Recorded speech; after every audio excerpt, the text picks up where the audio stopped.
আসসালামু আলাইকুম সবাইকে। একটা নতুন ভিডিও গরুর ঘর থেকে। বেসিক্যালি গরুটার দাঁত ভাঙছে মাত্র আজকে দেখলাম।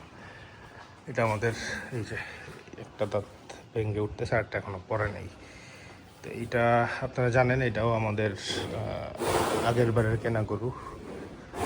এটার আমরা আসলে 2 বছরের টার্গেটে কিনি নেই, আমাদের লাস্ট ইয়ারে সেল করার প্ল্যান ছিল, বাট ওর দাঁত হয় নাই। স্টিল দাম পাইছিলাম আমরা, বাট আমরা বিক্রি করি নাই আসলে গরুটাকে তখন, যেহেতু দাঁত হয় নাই অ্যান্ড অল শিং হয়ে গেছিলো। এই জন্য 2 লাখ টাকা মনে হয় দামও পাইছিলাম আমরা গরুটা, বাট আমরা বিক্রি করি নাই। আলহামদুলিল্লাহ ও খুব সুন্দর শেপে আছে, খুব সুন্দর শেপে। ওর চুটটা দেখার মতো, খুবই সুন্দর চুট ওর।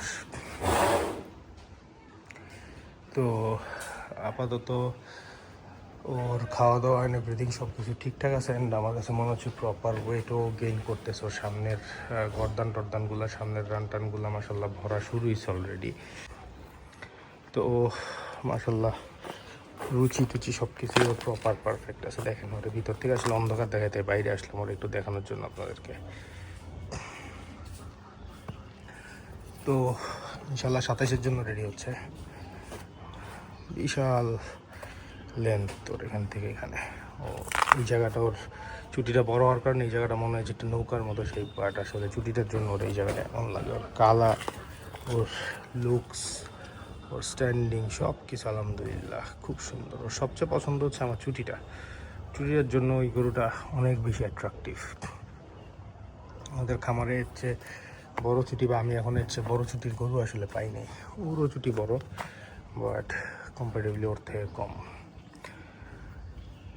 ওর সামনে হাইট আছে মনে হয় 57 চুটিটার থেকে নিচ পর্যন্ত।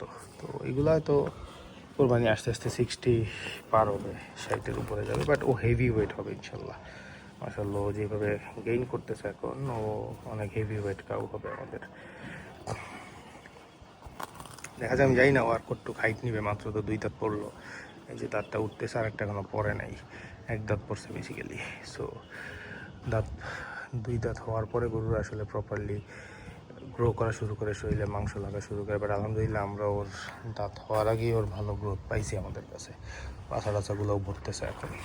দেখা যাক, আল্লাহ ভরসা। ওরে আমরা কোথায় পৌঁছাতে পারি, এটাই হচ্ছে এখন দেখার বিষয়। ওর শিংটাও একটু ডিফারেন্ট, শিংটাও আমার খুব পছন্দের, বাঁকানো ভাজানো শিং। আমার একটা এক্সপিরিয়েন্স হচ্ছে এই টাইপের শিংয়ের গরুগুলো ওয়েট ভালো গেইন করে। আমি অনেক অনেক খামারেই দেখছি যে হেভি ওয়েট যেগুলো হয়, পাছা টাছাগুলো যেগুলো প্রপারলি ভরে বা বড় হয়, এগুলো শিংগুলো এই টাইপের থাকে। সো ওই জায়গা থেকে আমার কাছে ওর কারেন্ট সিচুয়েশান অ্যান্ড সব কিছু মিলায় মনে হচ্ছে যে ও ইনশাল্লাহ হেভি ওয়েট হবে আমাদের একটা। তো আমরা গরু কিনি নেই, আমরা দেখি গরু কেনা স্টার্ট করবো ইনশাল্লাহ। জানি না কয়টা কিনবো এবার অলটুগেদার। এখন আমাদের 10টা ষাঁড় গরু আছে, এর মধ্যে একটা গরু, 2টা গরুর দাঁত পড়া বাকি আছে, বাকি সবাই দাঁত হয়ে গেছে। ও একটা, আর ও তো আমাদের ঘরের বাচ্চাটা। সো এই 2টা ছাড়া সবারই মাশাআল্লাহ দাঁত হয়ে গেছে, এই আর কি। তো ভিডিওটা বড় না করি, গরুটার ব্যাপারে আপনাদের ফিডব্যাক জানেন, এই গরুটা কেমন লাগছে আপনাদের। আশা করি পছন্দ হবে। এটা কোরবানির আগেও আপনারা দেখছেন গরুটাকে, তো কেউ চাইলে কম্পেয়ারও করতে পারবেন। অনেক চেঞ্জ ওই লাস্ট 2 মাসের সাথে এখনকার আর কি। তো লম্বা না করে শেষ করে দিই। আসসালামু আলাইকুম।